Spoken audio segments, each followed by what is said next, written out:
let's see what happened to this one. Hi guys, and welcome back to Mower Repair. Hey, I found this mower laying beside the road on large item trash day, and I thought I'd pick it up and see what was wrong with it. Well, I brought it home and it started, although it knocked. And I got to thinking, what would cause this mower to do that? Now obviously it's had some use on it. This front tire is pretty much bald, but the rest of it really doesn't look that bad. So, and only one thing come to mind, and that is lack of maintenance. And these mowers, they get a lot of lack of maintenance. Nobody likes to run them, therefore nobody really likes to take care of them. So I thought we'd venture into it and find out why it's knocking and what we could do about it, or if we wanted to do anything about it. This is not a self-propelled mower, so it's a fairly basic model. I thought the least we could do is find out why is this sweetheart knocking so loud. And what better place to start than just the air filter?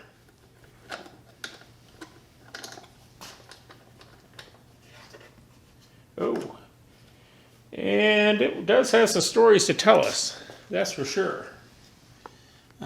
This thing has got a lot of oil.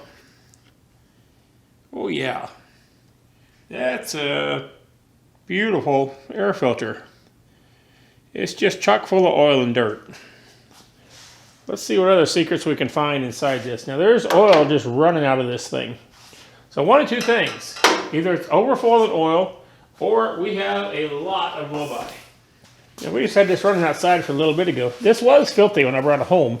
I took a power washer to it because I didn't want grass and junk all over my workshop here. So I thought I'd see what the heck is going on with this. Let's get us an oil level reading.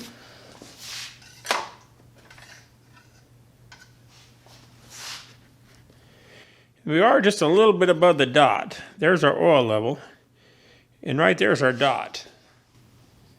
So we're a touch overfull, but not enough to be blowing that much oil.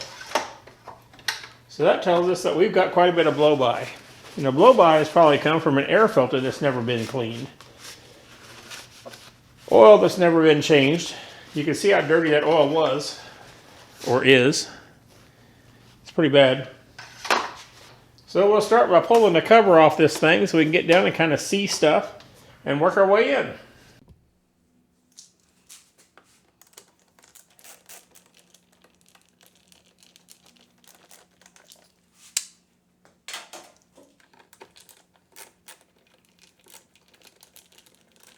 Looks like this is a Sears Briggs and Stratton Platinum engine series.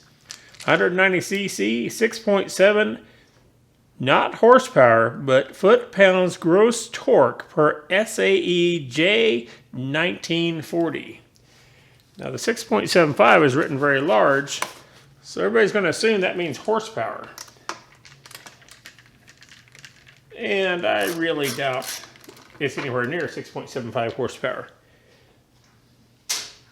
If I was to lay out a guess, I'd say it's closer to 5. Look at that. First try.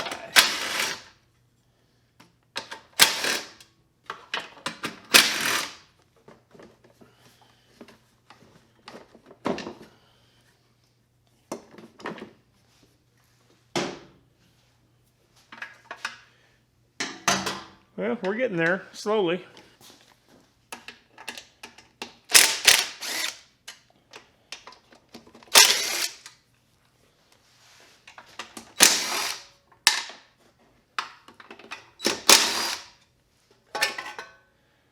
Pull our shroud off.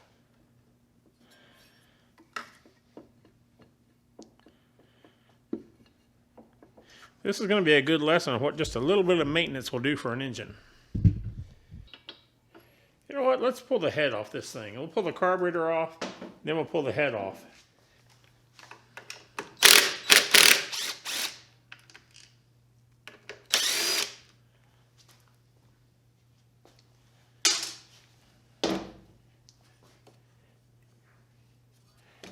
Always another one.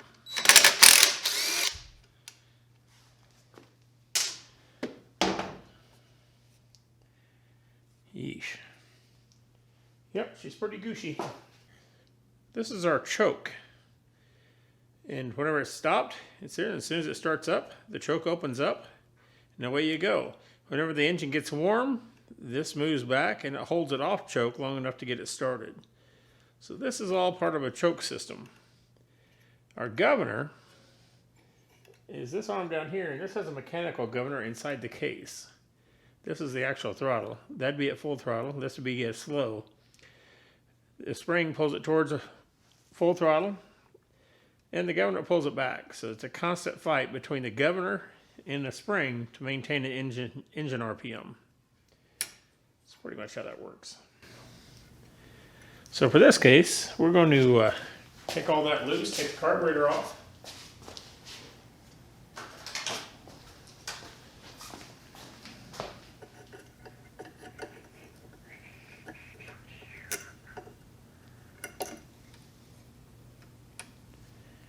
It's kind of hooked on there, that's good. We'll pull the carburetor off and then twist it to get all that stuff off. I think we need to pull this off to get it to twist far enough. So we'll go ahead and undo our spring here. This one we're going to go ahead and take off so we don't lose it. That is the choke spring, the automatic choke spring.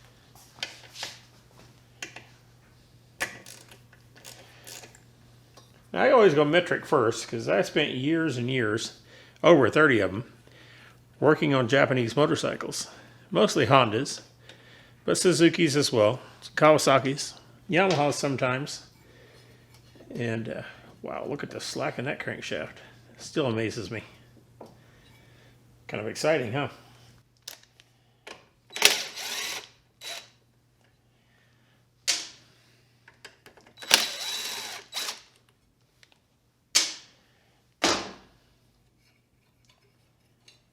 Carburetor off here, twist this around, get it off the governor. See if the governor wants to give up its shaft. Ah, there we go. Boom. Just like that. We'll set that back here. That'll work.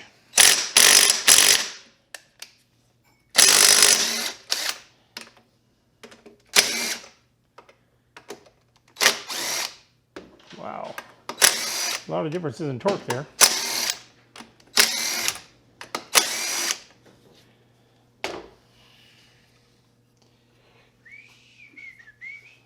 Gonna pull this other deal off before we do that.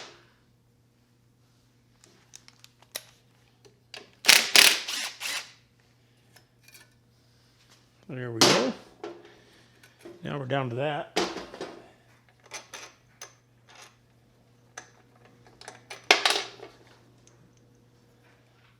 All the same length so far.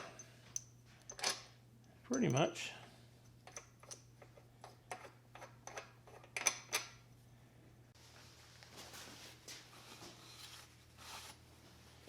You can see how much oil this thing's pushing up.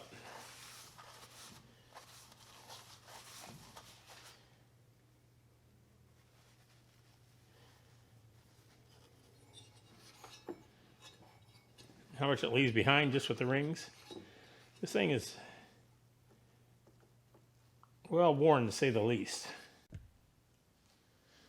I got the nut knock loose. We'll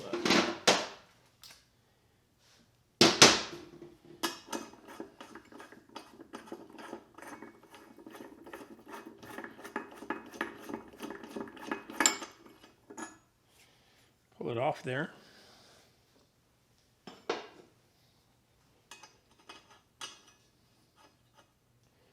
I don't even pretend to think that this thing's going to be worth fixing. The money it'll take to fix it compared to what it is to buy a new mower, it's just not going to happen. But let's find out what no maintenance does to your mower.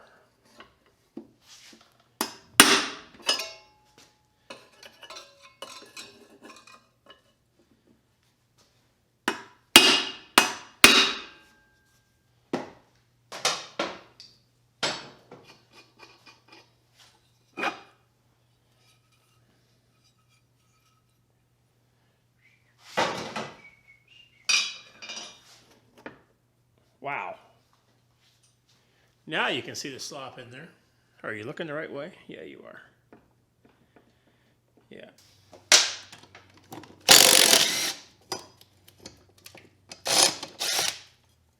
That was way easier than I thought it would be.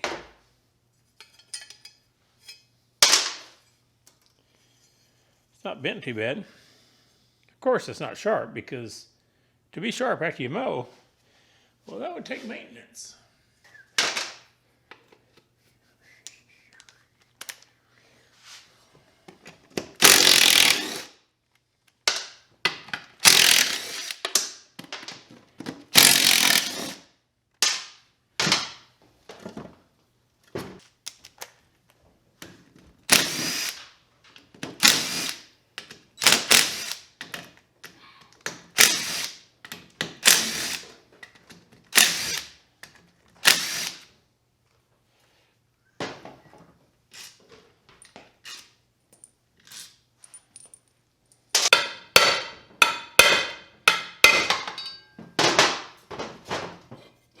There we go.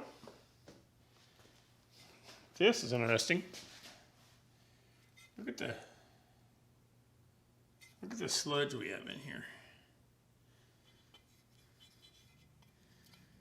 You can tell this sweetheart's never seen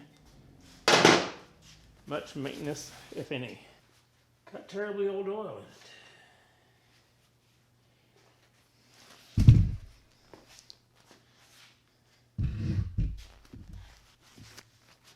This is the camshaft. This is a decompressor right here. Whenever it's going faster, this flies out. Otherwise, it ticks the valve just a little bit to make it easier to pull start. This will be your intake. This will be your exhaust. And the finest camshaft 68 cents in the manufacturing business will buy. Or however much, but it ain't much. If this was an expensive camshaft, somebody's getting ripped off.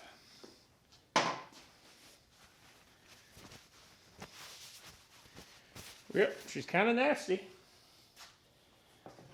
Let's pull our connecting rod bolts off and see what lies inside.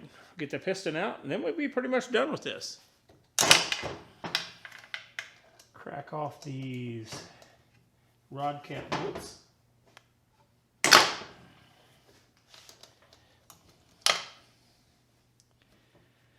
Then we'll just take them out. There she is.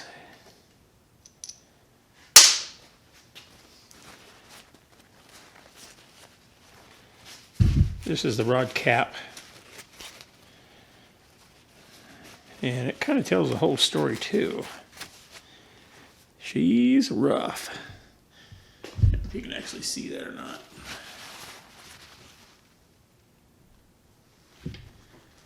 But she's got some roughness to her. There's our crankshaft.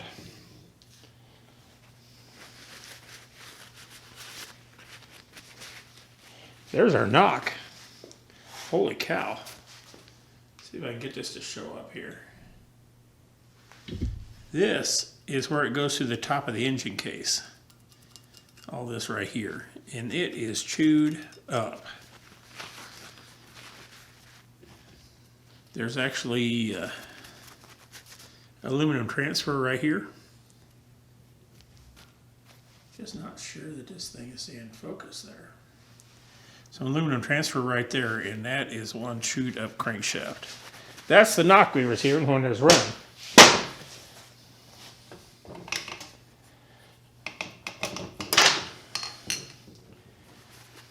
And our last internal portion we're taking out,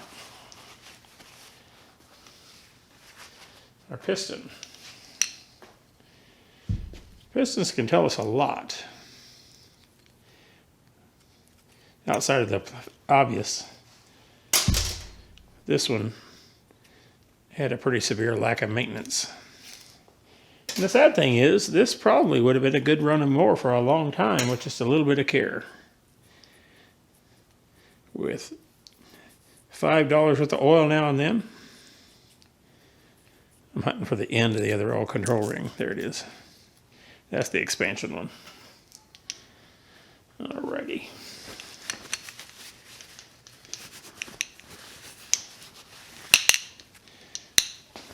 see if we can make this sweetheart focus on this. You can see how much wear there is, and all those scratches are caused by debris in the oil. Usually dirt. You've seen what the air filter looked like, so that tells you the whole story there. This side has the same thing.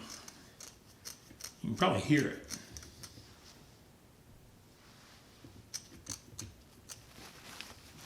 This side's worse. There is considerable carbon buildup on the piston, but that's not what was making the knocking.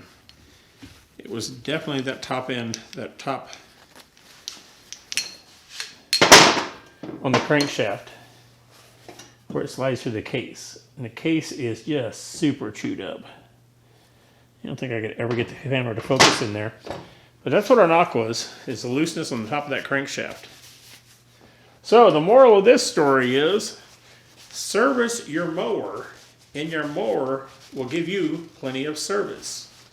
That's really all there is to it, man. And I don't care if this is a lawnmower, if it is a motorcycle, if it is an automobile, pickup truck, whatever it is, maintenance is the key to long life. Because this engine did not die.